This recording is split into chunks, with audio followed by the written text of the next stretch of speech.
रात के 9 बज रहे थे। नियति सिंघानिया हाउस के मेन डोर से जैसे ही अंदर आती है, उसे सामने हाथ मोड़े खड़ी माधुरी मिल जाती है।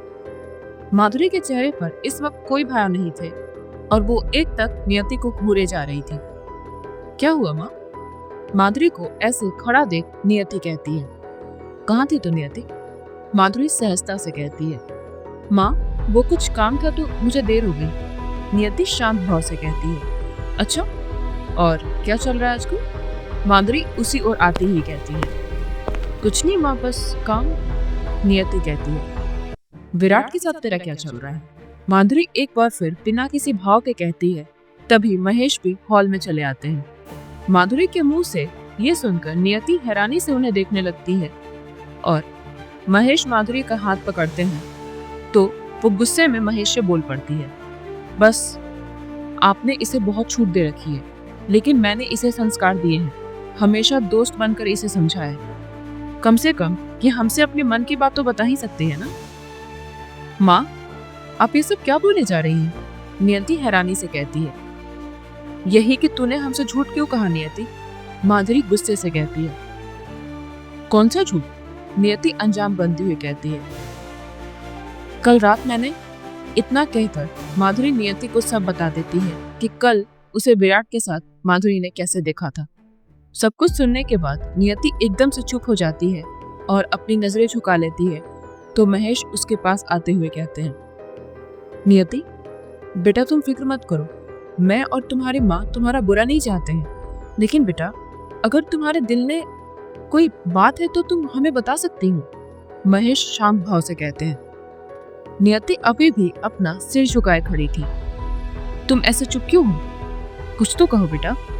महेश कहते हैं। नियति अपना सिर उठाती है और बिना किसी भाव के महेश और माधुरी को बारी बारी देखती है। माधुरी उसके पास आती है और उसे कंधे से पकड़ती ही कहती है। बेटा, तूने अब तक क्या छुपाया वो छोड़, लेकिन अभी हमें सच बता दे। यकीन कर, तेरी माँ और पापा तेरी खुशियों के लिए इस सारी दुनिया से लड़ जाएंगे बेटा। बस सच बता दे तू, क्या तू विधान से शादी करना भी चाहती है या नहीं? नियति कुछ नहीं कहती है, बस खामोशी से उन्हें देखती रहती है। बोल बेटा, हम हैं तेरे साथ। अगर तेरी खुशी विराट में है तो हमें कोई एतराज नहीं है, माधुरी कहती है। आपका हो गया माँ? नियति बिना किसी भाव के कहती है। क्या मतलब? महेश हैरानी से कहते हैं। पापा, विराट बस मेरा दोस्त है, उसके और मेरे बीच ऐसा कुछ भी नहीं है। और अब विधान से मेरी एंगेजमेंट हो गई है और तो शादी की डेट भी निकल गई है। नियति बिना किसी भाव के कहती है तो महेश और माधुरी एक दूसरे की ओर देखने लगते हैं। लेकिन कल रात तो मैंने, माधुरी कहती है। माँ, विराट और मैं पुराने दोस्त हैं, हमारे बीच मजाक मस्ती होती रहती है और हमारी अंडरस्टैंडिंग बहुत अच्छी है, तो ऐसे गले मिलना और हंसना खेलना भी होता रहता है, और आपने हमें लवर समझ लिया। नियति कहती है। तुम दोनों के बीच वाकई कुछ नहीं है? महेश हैरानी से पूछते हैं।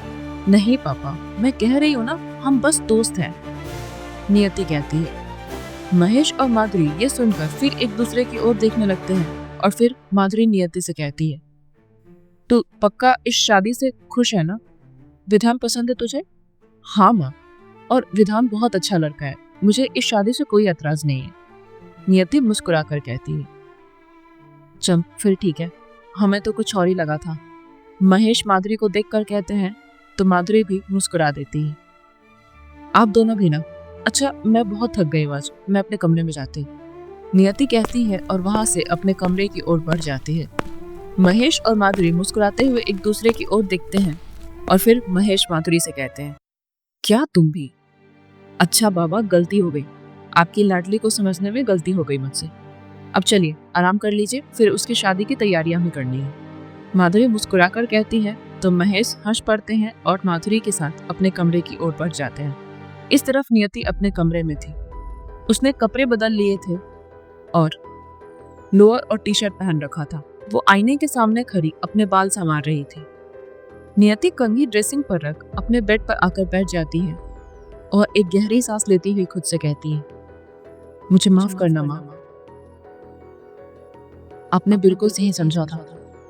लेकिन मुझे विधान से शादी करनी होगी, इसलिए मैं आपको अपने और विराट के रिश्ते का सच नहीं बता सकती माँ। ये सच है कि मैं और विराट एक दूसरे से प्यार करते हैं, लेकिन इस वक्त मुझे कैसे भी कपूर मैंशन में जाना होगा और इसके लिए विधान से शादी करने के अलावा कोई और रास्ता नहीं है। सुबह हो गई थी और विधान कपूर मैंशन में गार्डन में मॉर्निंग वॉकआउट कर रहा था। वो पुशअप कर रहा था, लेकिन रह रहकर उसके कानों में रिया के कहे शब्द गूंज रहे थे। मैं उससे प्यार नहीं करता और कभी करूंगी भी नहीं। वो एकदम से गुस्से में रुक जाता है और अपना बॉटल उठाकर एक सांस में पानी पी जाता है और गुस्से से सामने की ओर देखने लगता है। रिया चौधरी, तुमने अब तक सिर्फ मेरा प्यार देखा है, लेकिन अब सिर्फ मेरी नफरत देखो। विधान मन ही मन खुद से कहता है। विधान, आभा वहां हाथ में ट्रे लिए आती हुई कहती है।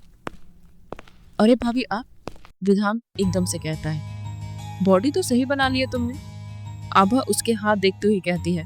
तो विधान जबरदस्ती मुस्कुरा देता है और आभा के हाथ में पकड़ी ट्रे से जूस का ग्लास उठा लेता है। अगले ही पल आभा विधान के चेहरे पर छाई उदासी को पढ़ती हुई कहती है, क्या हुआ विधान, तुम कुछ परेशान से लग रहे हो? विधान उनकी ओर देखता है और फिर अपनी नजरें दूसरी ओर कर लेता है। तो आभा एक बार फिर कहती है, विधान तुम जानते हो ना कि तुम मुझसे कुछ भी शेयर कर सकते हो। विधान एक गहरी सांस लेता है और खोए हुए अंदाज में कहता है, धोखा हुआ मेरे साथ भागो। क्या? पर किसने धोखा दिया तुम्हें? आभा हैरानी से कहती है। रिया, उस रिया ने जिससे मैंने अपने आप से ज्यादा प्यार किया। कहते कहते विधान की आंखों में नमी उतर आती है। क्यों? मैं कुछ समझी नहीं, क्या हुआ है विधान? आभा हैरानी से कहती है। विधान एक गहरी सांस लेता है और कहता है, वो कल रात।